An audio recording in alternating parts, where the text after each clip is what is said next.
नमस्ते। आज की कहानी है चालाकी, लालच और धोखे की। ये कहानी है मोनू बंदर और मंगुलू सांप की, जिनकी एक छोटी सी मुलाकात ने पूरे जंगल में हंगामा खड़ा कर दिया था। तो सवाल ये उठता है कि ये एक बहुत ही क्लेवर पार्टनरशिप थी या फिर सिर्फ झूठ पर टिकी एक खोखली दोस्ती। चलिए इसी सवाल का जवाब ढूंढते हैं। कहानी हमें बताती है कि जब कोई रिश्ता भरोसे पर नहीं बल्कि लालच पर बनता है तो उसका हश्र क्या होता है। तो चलिए कहानी शुरू करते हैं। जंगल में दो बड़े ही मजेदार किरदार थे। एक था हमारा नटखट बंदर मोनू और दूसरा था एक भूखा सांप जिसका नाम था मंगलू। तो होता यूं है कि एक दिन मोनू मंगलू को अपने बिल से बाहर आते देखता है। अब बंदर है तो शरारत तो करेगा ही। उसने मजाक में पूछ लिया, क्या हुआ भाई, आज शिकार विकार कुछ नहीं मिला क्या? लेकिन ये सिर्फ मजाक नहीं था। मोनू के दिमाग में तो एक जबरदस्त प्लान चल रहा था। वो मंगलू की भूख का फायदा उठाने की फिराक में था। अब मंगलू बेचारा एक तो भूखा था और दूसरा थोड़ा आलसी भी। बस वो आ गया मोनू की बातों में। मोनू ने उसके सामने एक ऐसा ऑफर रखा कि भाई तुम्हें बैठे बिठाए दूध मिलेगा और मुझे आराम से फल। है ना बढ़िया डील? ये पार्टनरशिप दोस्ती की नहीं बल्कि मतलब की थी। दोनों का अपना अपना फायदा था। तो आखिर ये प्लान था क्या? बहुत ही शातिर प्लान था और इस पूरे प्लान की बुनियाद रखी गई थी एक जादुई मणि के झूठ पर, जिसका नाम था नागमणि। तो मोनू का आइडिया ये था कि वो पूरे जंगल में ये बात फैला देंगे कि मंगलू सांप के पास एक असली नागमणि है और इस मणि में लंबी उम्र देने की शक्ति है। अब आप ही सोचिए, लंबी जिंदगी का लालच भला कौन जानवर इसे मना कर पाता? और देखिए, प्लान कितना सिंपल पर कितना चालाकी भरा था। कुल 4 स्टेप्स। पहला, अफवाह फैलाओ कि मंगलू के पास नागमणि है। दूसरा, सबूत के तौर पर कांच का एक टुकड़ा इस्तेमाल करो। तीसरा, वादा करो कि जिसे भी मंगलू इस मणि से आशीर्वाद देगा उसकी उम्र लंबी हो जाएगी। और चौथा और सबसे जरूरी स्टेप, इसके बदले में भेंट मांगो। मोनू के लिए फल और मंगलू के लिए दूध। बस जानवरों की लंबी उम्र की चाहत का फायदा उठाना था। पर इस झूठ को असली कैसे दिखाया जाए? इसके लिए भी मोनू के पास एक तोड़ था।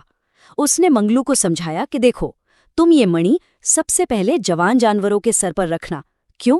अरे क्योंकि उनकी उम्र तो वैसे भी लंबी होती है, तो सबको लगेगा कि देखो मणि काम कर रही है। ये इस पूरे प्लान का सबसे शातिर हिस्सा था। इसी ने उनके धोखे को सच का चोला पहना दिया। और भाई, उनका प्लान तो उम्मीद से भी ज्यादा काम कर गया। क्या कहने। अब तो मोनू और मंगलू के मजे ही मजे थे। जंगल भर के जानवर उनके लिए फल और दूध के ढेर लगाने लगे। बस किसी तरह नागमणि का आशीर्वाद मिल जाए। कुछ वक्त तक तो सब बढ़िया चला। ऐसा लग रहा था मानो उनकी पार्टनरशिप ने उन्हें वो सब दे दिया जो वो चाहते थे, वो भी बिना किसी मेहनत के। सोचिए, सिर्फ 2 जनों ने अपनी चालाकी से पूरे जंगल को बेवकूफ बना दिया था। लेकिन कहते हैं ना, कामयाबी अक्सर अपने साथ घमंड लेकर आती है।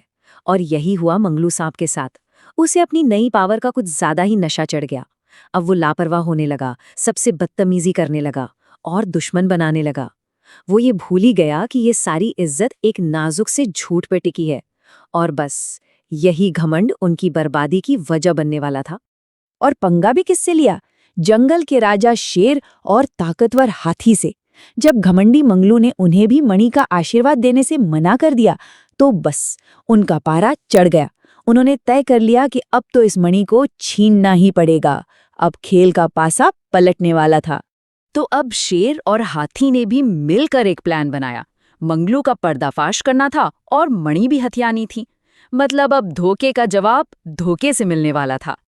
उनका प्लान था एक साथ दोनों पर हमला करने का। हाथी का काम था दूध का लालच देकर मंगलू को बिल से बाहर निकालना और फिर उसे कुचल देना। और ठीक उसी वक्त शेर मोनू बंदर का काम तमाम कर देता। मतलब दोनों धोखेबाजों के लिए एक पक्का जाल बिछाया गया था। तो जाल बिछाया गया, हाथी ने हमला भी किया, लेकिन किस्मत देखिए मंगू की। उसने जमीन पर हाथी की परछाई देख ली और फुर्ती से हट गया। बाल बाल बचा। पर अब वो रंगे हाथों पकड़ा गया था। आमना सामना तो होना ही था। और जैसे ही मंगलू ने मौत को इतने करीब से देखा, उसका सारा घमंड, सारी हेकड़ी 1 सेकंड में निकल गई। अपनी जान बचाने के लिए उसने फौरन पलटी मारी और अपने पार्टनर मोनू को ही धोखा दे दिया।